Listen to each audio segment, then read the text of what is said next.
Palavra da Verdade, com Hernandes Dias Lopes. Eu quero repartir com vocês o texto de Marcos, capítulo 4, versos 35 a 41. Por favor, abra sua Bíblia nesse texto comigo. E depois da leitura, não feche sua Bíblia. Eu preciso que você acompanhe comigo essa exposição. Marcos 4, 35 a 41. Está escrito o seguinte: naquele dia, sendo já tarde, disse-lhes Jesus: passemos para outra margem.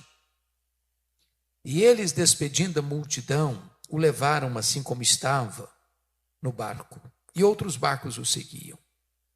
Ora, levantou-se grande temporal de vento, e as ondas se arremessavam contra o barco, de modo que o mesmo já estava a encher-se de água. E Jesus estava na popa, dormindo sobre o travesseiro. Eles o despertaram e lhe disseram: Mestre, não te importa que pereçamos? E ele, despertando, repreendeu o vento e disse ao mar: acalma-te, emudece. O vento se aquietou e fez-se grande bonança. Então lhes disse: por que sois assim tímidos? Como é que não tendes fé? E eles, possuídos de grande temor, diziam uns aos outros: quem é este que até o vento e o mar lhe obedecem? Eu queria pensar com vocês sobre o seguinte tema: não desanime, Jesus está no controle. Eu quero fazer aqui 4 declarações à guisa de introdução. E a primeira declaração é esta: as tempestades existem e elas são inevitáveis. Elas chegam para todos, para ricos, para pobres, para crentes, para descrentes, para doutores, para analfabetos, para governantes e governados, para empresários e empregados. Nenhum de nós, irmãos, está blindado numa estufa, imunes aos problemas da vida. Não é verdade que se você é um crente, você nunca vai ter problema. Nós passamos por tempestades. Essa pandemia é uma prova disso. Atingiu a todos nós. Pessoas a quem amamos, melhores do que nós, foram ceifadas. Sabe por quê? Porque as tempestades são inevitáveis. Segunda verdade que eu quero declarar a título de introdução é que as tempestades são também imprevisíveis. Elas chegam subitamente, sem aviso prévio. E muitas vezes nos colhem não só de surpresa, mas põem a nossa vida de ponta cabeça. É um acidente grave, é uma doença súbita, é uma situação que você nunca imaginou passar, mas está passando. Os problemas chegam nas horas menos esperadas. E eu queria ilustrar isso com este local. Vocês sabem que este chamado Mar da Galileia, também a Bíblia chama de Lago de Genezaré, não é um mar, é um lago. Tem 21 quilômetros de comprimento por 14 quilômetros de largura e é o maior reservatório de águas doces do Oriente Médio. Esse lago está a 220 metros abaixo do nível do mar Mediterrâneo. Ele é encurralado por montanhas. Do lado oriental, as montanhas de Golã, do lado ocidental, as montanhas da Galileia. No extremo norte de Israel, bem próximo dali, fica o monte mais alto de Israel, o Monte Hermon, coberto de gelo, via de regra o ano inteiro. E ali acontece um fenômeno. De vez em quando, os ventos gelados descem do Monte Hermon e, encurralados pelas montanhas, batem na superfície desse lago. E às vezes, meio-dia, só a pino, começa subitamente uma tempestade de vento. Muito provavelmente foi isso que aconteceu aqui. Quando eles embarcam, está tudo tranquilo. No meio da jornada, a tempestade chega. Às vezes é assim na vida. Está tudo bem. Você acorda de manhã, está tudo bem. E de repente, durante o dia, um fato acontece que transtorna a vida, que transtorna a família. Porque as tempestades são imprevisíveis. Você não sabe o dia que ela vai chegar. Mas em terceiro lugar, a guisa de introdução, as tempestades são também inadministráveis, tantas vezes. Alguns daqueles discípulos que estavam no barco com Jesus eram pescadores, nasceram ao redor daquele lago, cresceram ao redor daquele lago, trabalharam a vida inteira naquele lago, já tinham certamente enfrentado algumas adversidades e vencido. E certamente eles devem ter pensado assim, porque Jesus foi dormir, vamos deixar o mestre descansar. Isso é com a gente tem experiência, a gente tem conhecimento, a gente resolve. Mas não resolveram. Aquilo que era doméstico fica estranho, aquilo que era comum vira um monstro. E na vida é assim. Quantas vezes, pastor, eu já tenho escutado a seguinte frase: pastor, o homem com quem me casei hoje é outra pessoa. Eu não conheço mais meu marido. Não é mais aquela pessoa amável, carinhosa. Quantas vezes as tempestades são estranhas para nós. O nosso barco não segue mais a nossa direção. Somos como um navio que transportava Paulo para Roma, açoitado de um lado para o outro. Você larga o leme porque o navio não segue mais a direção que você quer dar. Às vezes na vida é assim. As crises chegam e muitas vezes elas são inadministráveis. Mas em quarto e último lugar, para fechar a introdução, eu quero dizer para você que as tempestades são pedagógicas. Bendito seja Deus. Irmãos, nós cremos uma verdade consoladora, é que Deus é soberano. E como você cantou, filha, agora há pouco, os planos de Deus não podem ser frustrados. Nós não cremos em azar, nós não cremos em sorte, nós não cremos em determinismo cego, nós não cremos em acaso, nós não cremos em misticismo. Nós cremos que nem uma folha cai de uma árvore sem que Deus saiba, sem que Deus permita, sem que Deus tenha um propósito. A sua vida não é uma lasca de lenha jogada no mar da vida e empurrada de um lado para o outro ao sabor das circunstâncias. A sua vida está nas mãos do Deus Todo-Poderoso. Se você está passando por uma luta, por uma prova, por um vale, é porque Deus tem um propósito nisso. Ele está trabalhando em você para depois trabalhar através de você. Bom, dito isto, agora vamos olhar o texto, porque isso era uma preparação para examinar o texto.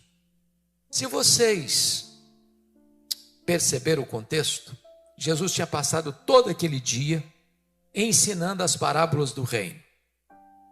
Se você já pregou, deu aulas, deu palestras o dia todo, no final do dia, via de regra, você está exausto. Então, Jesus entra no barco com os discípulos e disse assim para eles: passemos para outra margem. E foi lá para trás, pegou o travesseiro, deitou e dormiu, porque ele era verdadeiramente um homem, ele estava exausto. E no meio da jornada, a tempestade chega. E os discípulos tentam resolver o problema e não conseguem. Quando eles estavam já com todos os seus esforços esgotados, e vendo a carranca da morte, eles recorrem a Jesus com uma pergunta em tom de censura: Mestre, não te importa que pereçamos? E diz a Bíblia que Jesus então se levanta, repreende o vento, repreende o mar. Há uma grande bonança. E agora é Jesus quem pergunta para eles: por que sois assim tímidos? Como é que não tendes fé? E eles, tomados de um profundo temor, de reverência, não de pânico mais, mas de reverência, perguntam uns para os outros assim: mas quem é este que até o vento e o mar lhe obedecem? Se vocês notaram comigo, toda esta narrativa está regida por 3 perguntas. No verso 38, é a pergunta dos discípulos a Jesus: Mestre, não te importa que pereçamos? No verso 40, é a pergunta de Jesus aos discípulos: por que sois assim tímidos? Como é que não tendes fé? A terceira pergunta é a pergunta entre os discípulos, no verso 41. Quem é este que até o vento e o mar lhe obedecem? Se as 3 perguntas regem o texto, é sobre elas que eu quero conversar com vocês. Então vejamos a primeira pergunta: Mestre, não te importas que pereçamos? Esta é a minha pergunta. Esta é a sua pergunta. Na hora da dor, na hora da angústia, na hora da tempestade, na hora em que as circunstâncias fogem do nosso controle, que as rédeas escapam das nossas mãos, que o nosso barco não obedece mais o nosso comando. É quando você se sente impotente, frágil. É quando as circunstâncias conspiram contra você. É quando o mar se revolta. É quando o seu barco parece que vai afundar. E o naufrágio parece inevitável. E a morte mostra a sua carranca. E você não tem mais o que fazer. Notem que a pergunta não é só uma pergunta, é uma censura a Jesus. Não te importas? Em outras palavras, não vais fazer nada? Não estás vendo o que estamos passando?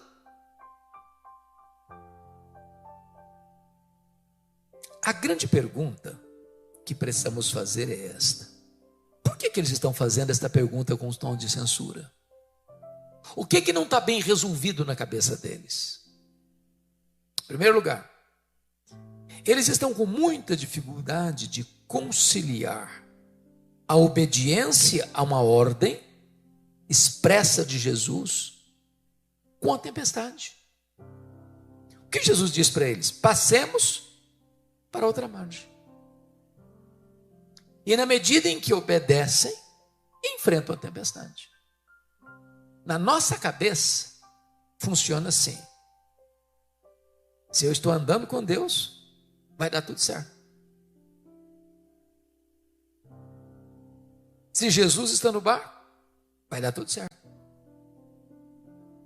É fácil eu entender a tempestade que Deus mandou atrás do Jonas, do profeta Jonas. Ele estava numa rota de desobediência, numa rota de fuga, e Deus mandou a tempestade atrás dele para trazê-lo de volta para o caminho da obediência. Notinha de rodapé: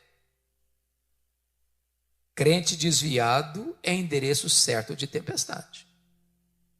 Deus vai mandar a tempestade atrás de você. Não é para destruir você, é para trazer você de volta. Agora, como entender que eu estou andando com Deus, fazendo a vontade de Deus e enfrentando uma tempestade? Isso não estava bem resolvido na cabeça deles. E nem na sua, e nem na minha às vezes.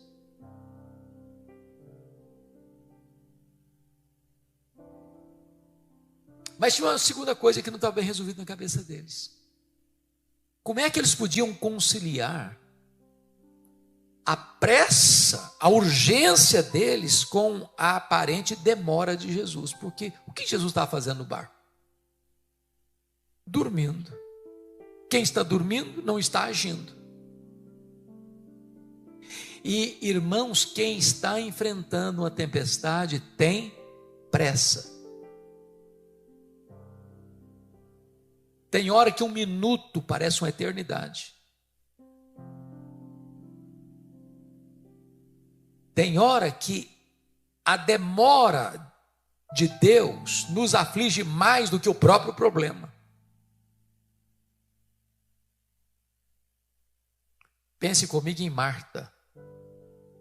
Eu acho que o maior drama da Marta não foi nem a enfermidade do Lázaro.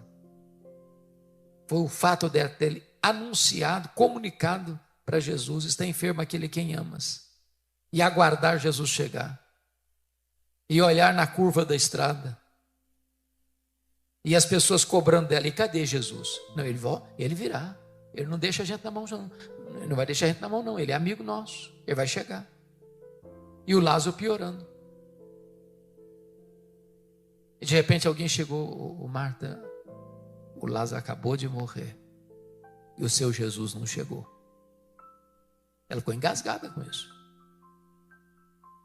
Quando Jesus chegou na aldeia, antes de falar shalom para Jesus, bom dia, na nossa linguagem, ela foi logo expondo a sua mágoa. Se tu estiveras aqui, meu irmão não teria morrido. Em outras palavras, tu chegaste atrasado.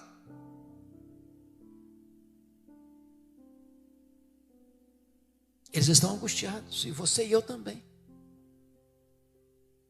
Mas eu quero lhe dizer que se Jesus dá uma ordem para nós, e nós na rota da obediência enfrentamos tempestades, não é porque ele perdeu o controle, é porque nós aprendemos na tempestade. O caminho dele às vezes é na tempestade. E a tempestade não vem para nos destruir, a tempestade vem para fortalecer as musculaturas da nossa alma. Ele não chega atrasado, porque o tempo de Deus não é o nosso. A Marta não entendeu isso. Quando Jesus chegou, ela disse: se tu estiveras aqui, meu irmão não teria morrido. Conjugou o verbo no passado. Jesus diz: não, Marta, o teu irmão há de ressurgir. Ela diz: eu sei que vai ressurgir no último dia. Conjugou o verbo no futuro. Aí Jesus: não, Marta, eu não fui, eu não serei. Eu sou a ressurreição e a vida. Eu ajo hoje, eu ajo agora. Eu não perdi o controle. Meu relógio está certo. O kairos de Deus não é o nosso cronos. O tempo de Deus não é o nosso. Bom, mas diz a Bíblia que Jesus então se desperta e repreende o vento, e repreende o mar, diz: acalma, emudece. Eu quero dizer para você que o vento tem voz, tem ouvidos, e o mar escuta a voz do Criador. E como a fera selvagem, recua e se encolhe. O que eu acho incrível é que numa outra experiência da tempestade do mar, Jesus mudou a metodologia. Aqui, primeiro ele acalma o mar e o vento, para depois acalmar os discípulos. Na segunda tempestade, Jesus não está dentro do barco. Jesus caminha sobre o mar. E lá, na segunda vez, primeiro ele acalma os discípulos, para depois acalmar o mar. Por que Jesus mudou de metodologia? É que ele sabe que às vezes o nosso maior problema é a circunstância. Mas ele sabe também quando o nosso maior problema não é a circunstância, é a tempestade que está dentro de nós. E ele sabe discernir quando a tempestade está dentro de nós e quando a tempestade está fora de nós. E ele está aqui nesta noite, capaz de acalmar a tempestade de fora e a tempestade de dentro. E é Jesus quem diz agora: por que sois assim tímidos? Por que vocês estão com medo? Por que vocês não têm fé? Agora, pense comigo. Se você e eu estivéssemos lá, qual seria a nossa postura? Na mesma circunstância. Num barco frágil, de noite. As ondas jogando golfadas d'água dentro do barco. E o barco quase na pique, enchendo-se d'água. Você estaria com medo ou não? Ô, gente, eu só fiz um cruzeiro em navio grande na vida. Já fiz vários cruzeiros pequenos, mas grande só fiz um. Saiu de Santos e foi para o interior do Rio, nas praias do Rio. E eu prometi para mim mesmo nunca mais fazer outro na vida. Ondas de 5 metros. Foi um congresso a bordo. Ô, gente, desculpe da expressão, mas todo mundo do navio vomitou. É uma coisa horrorosa. Quando saiu, não andou 15 minutos, eu sabia que eram 8 horas. Todo mundo nauseado. Eu fiz uma oração, falei: Deus, ou eu durmo ou eu morro. É desse jeito. Agora, por que aqueles discípulos deveriam ter fé e não medo? Para ajudar na resposta e para melhorar a compreensão, eu vou usar um recurso mnemônico. Mnemônico significa que ajuda na memória, na memorização. Então eles tinham 4 motivos para não ter medo e sim ter fé. E os 4 motivos começando com a letra P, para ajudar você. Por que eles deviam ter fé e não medo? Primeiro, por causa da promessa de Jesus, versículo 35. Passemos para outra margem. Se Jesus disse passemos para outra margem, qual era o destino deles? A outra margem. Então vou lhe dizer uma frase que, se você memorizar para mim, já me dou por satisfeito nessa noite. Promessa de Jesus e realidade são a mesma coisa. Porque aquele que prometeu é fiel para cumprir. Nenhuma das suas promessas cai por terra. Em todas elas, como já cantamos aqui, nós temos o sim e o amém. Sabe por que você e eu ficamos com medo? Porque a gente duvida que aquele que prometeu é fiel para cumprir o que prometeu. Você não precisa ter medo, você precisa ter fé. Segunda razão por que eles deviam ter fé e não medo. Primeiro, por causa da promessa. Segundo, por causa da presença de Jesus. Jesus estava dentro daquele barco. Mas quem é Jesus? É o Criador do vento, é o Criador do mar, é o Criador do céu, é o Criador da terra, é o Criador do universo. A criatura não é maior que o Criador. A criatura não ameaça o Criador. Aquele barco jamais poderia afundar com Jesus, porque Ele é o Criador Todo-Poderoso. Ô, gente, nós não vencemos o medo porque somos fortes. Somos fracos, mas muito fracos. Mas nós temos o poderoso Deus como nosso refúgio. E Ele está conosco. Ele diz: eis que eu estou convosco todos os dias.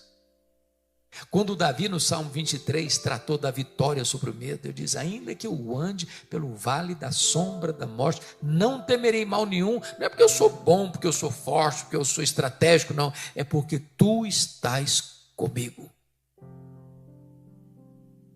Ele nunca vai abandonar você. Ele é como sombra à sua direita. Você pode não senti-lo, você pode não vê-lo, mas Ele está com você. Você não precisa ter medo, você precisa ter fé. Terceiro lugar, por que eles deviam ter fé e não medo? Primeiro, por causa da promessa. Segundo, por causa da presença. Terceiro, por causa da paz de Jesus. Eu pergunto a vocês, o que Jesus estava fazendo no barco? Dormindo. Deixa eu fazer uma segunda pergunta. Jesus sabia que a tempestade viria? Sim. E se sabia, por que dormiu? Bom, dormiu porque sabia que tudo estava sob controle. Paz não é ausência de tempestade. Paz é saber que tudo está sob controle, mesmo na tempestade.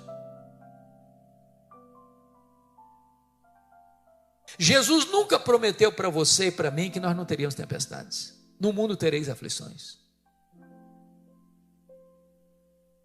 Mas entenda uma coisa, você pode não estar no controle, eu posso não estar no controle, mas Ele continua no controle.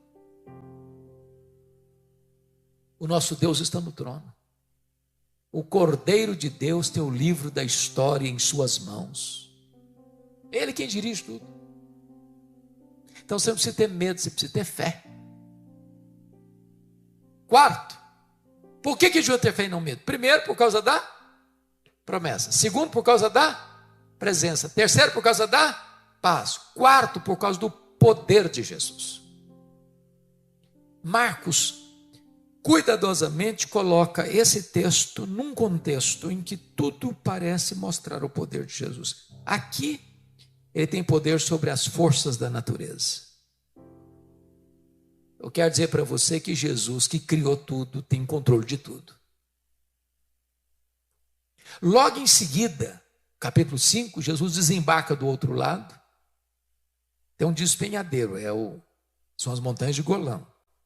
Era a região da Decápolis. Decápolis é uma palavra grega de 10 cidades. 10 cidades gentílicas. Era um despenhadeiro. Era de noite. Era um cemitério. E tudo que você não espera ver de noite num cemitério é gente viva. E tinha um homem vivo, nu, gritando, furioso, ferindo-se com pedras, violento, tomado por 6.000 demônios. Legião é uma corporação romana de 6.000 soldados, flecheiros, cavalaria. Era a maior máquina de guerra do Império Romano. Era a mais temida máquina de guerra do Império. E Jesus propositadamente faz essa viagem para lá. Para libertar um homem. E fazer dele um missionário para sua família. Sabe por quê? Porque Jesus tem poder sobre a natureza e tem poder sobre os demônios. Quando Jesus retorna para outra margem, para o lado de cá, onde ele morava em Cafarnaum, uma multidão aguarda. E tem uma mulher que sofre há 12 anos de uma hemorragia. E ela já tinha gastado todo o dinheiro dela com os médicos e não tinha resolvido o problema. E ela pensou, se eu apenas tocar na orla das vestes de Jesus, eu ficarei curada. E ela furtivamente, porque ela estava impura, se as pessoas soubessem, não permitiriam que ela ficasse no meio da multidão, tudo que ela tocava ficava impuro. Cerimonialmente ela estava impura. E ela furtivamente toca na orla das vestes de Jesus. Imediatamente a hemorragia é estancada e ela fica curada. Sabe por quê? Porque Jesus tem poder sobre a natureza, poder sobre os demônios e poder sobre as enfermidades. A última palavra não é da medicina, a última palavra é do Senhor Jesus.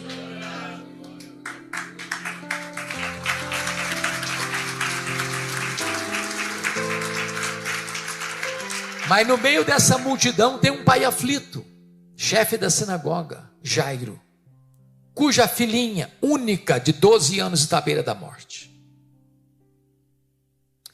Enquanto Jesus caminha para sua casa, acontece esse fato da mulher hemorrágica, e Jesus para atender aquela mulher.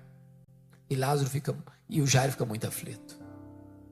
Até que chega um emissário da casa de Jairo e diz para ele: não incomodes mais o mestre, a tua filhinha acabou de morrer.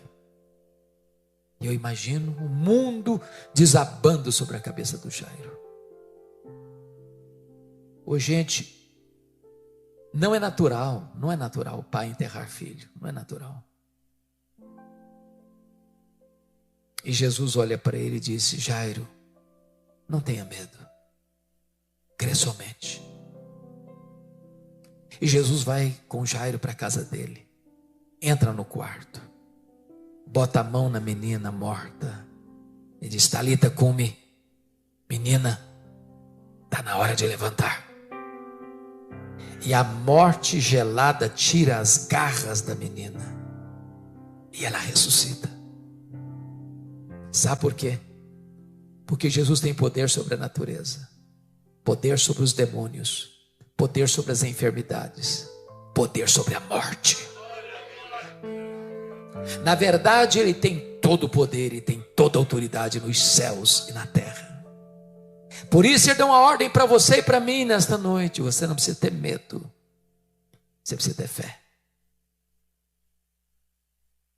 Quando está tudo calmo, e eu fico imaginando a cena daquele barco balançando de leve, com um berço que está ninando uma criança, e eles estão todos molhados, olhando uns para os outros, cheios de admiração. Eles que já conheciam Jesus, eles que já eram discípulos de Jesus, eles que já tinham visto tantos milagres de Jesus, estão pasmos, admirados, e perguntam uns para os outros assim: mas quem é este que até o vento e o mar lhe obedecem? Que pergunta emblemática. Hoje nós poderíamos responder essa pergunta dizendo assim: este é aquele que com o Pai e com o Espírito Santo, lá nos refolhos da eternidade, antes que o mundo fosse criado, tinha plena comunhão na realidade intratrinitariana. Quem é este? Este é aquele que criou todas as coisas, porque todas as coisas foram feitas por intermédio dele, e sem ele nada do que foi feito se fez, as coisas visíveis e as invisíveis. Quem é este? Este é aquele que sustenta todas as coisas pela palavra do seu poder. Quem é este? Este é a exata expressão do ser de Deus. Este é o resplendor da glória. Este é aquele em quem habita plenamente toda a plenitude da divindade. Quem é este? Este é a semente da mulher que nasceu para esmagar a cabeça da serpente. Quem é este? Este é aquele de quem os patriarcas falaram, para quem os profetas apontaram. Este é aquele que foi simbolizado pelo Cordeiro da Páscoa, cujo sangue vertido, colocado no batente das portas, salvou os primogênitos hebreus da morte no Egito. Quem é este? Este é aquele que foi simbolizado pelo tabernáculo. Este é aquele que foi simbolizado pela arca da aliança. Este é aquele que foi simbolizado por aquilo que estava dentro da arca, as tábuas da lei, o vaso com maná, a vara seca de Arão que floresceu. Quem é este?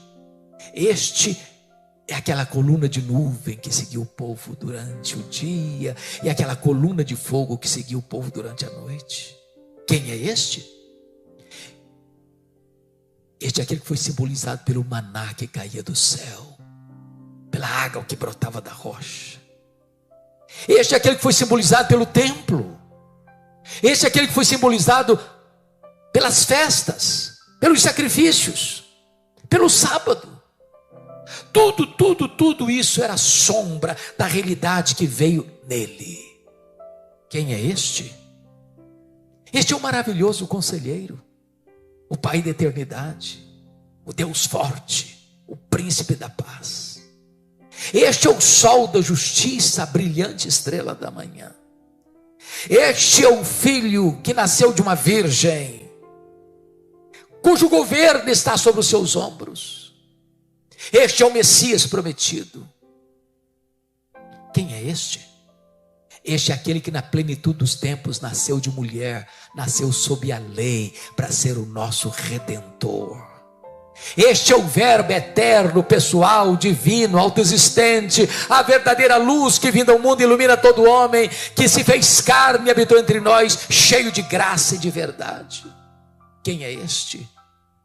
Este é aquele que andou por toda parte fazendo o bem, libertando os oprimidos do diabo. Os cegos viram, os surdos ouviram, os mudos falaram, os coxos andaram, os leprosos foram purificados e os mortos ressuscitaram. Quem é este? Este é o grande eu sou. Este é o pão da vida. Este é a luz do mundo. Este é a porta das ovelhas. Este é o bom pastor. Este é a ressurreição e a vida. Este é o caminho e a verdade e a vida. Este é a videira verdadeira. Quem é este? Este é o Cordeiro de Deus que tira o pecado do mundo. Este é o Filho de Deus, este é o Salvador, este é o Messias, este é o Senhor, este é o Rei dos Reis, este é o Senhor dos Senhores. Quem é este? Este é o fundamento da igreja, este é o edificador da igreja, este é o dono da igreja, este é o cabeça da igreja, este é o protetor da igreja. Quem é este? Ora, este é aquele que veio não para ser servido, mas para servir e dar a sua vida em resgate do seu povo. Este é aquele que suou sangue no Getsemane. Este é aquele que bebeu sozinho o cálice amargo da ira de Deus, que devia cair sobre a nossa cabeça. Este é aquele que foi cuspido e esbordoado no sinédrio judaico. Este é aquele que foi espancado e vilipendiado no pretório romano.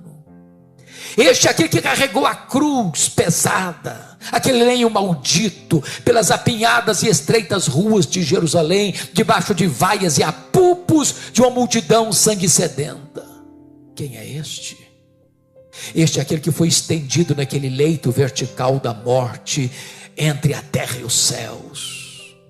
Este é aquele que transformou aquele patíbulo de horror num palco para a glória de Deus e num instrumento para a nossa salvação. Quem é este? Este é aquele que entrou nas entranhas da morte, arrancou o aguilhão da morte, matou a morte e ressuscitou, inaugurando a imortalidade. Quem é este? Este é aquele que voltou para o céu, derramou o Espírito Santo sobre a igreja e está sentado no trono, de onde dirige o universo, as nações e a sua igreja. Quem é este?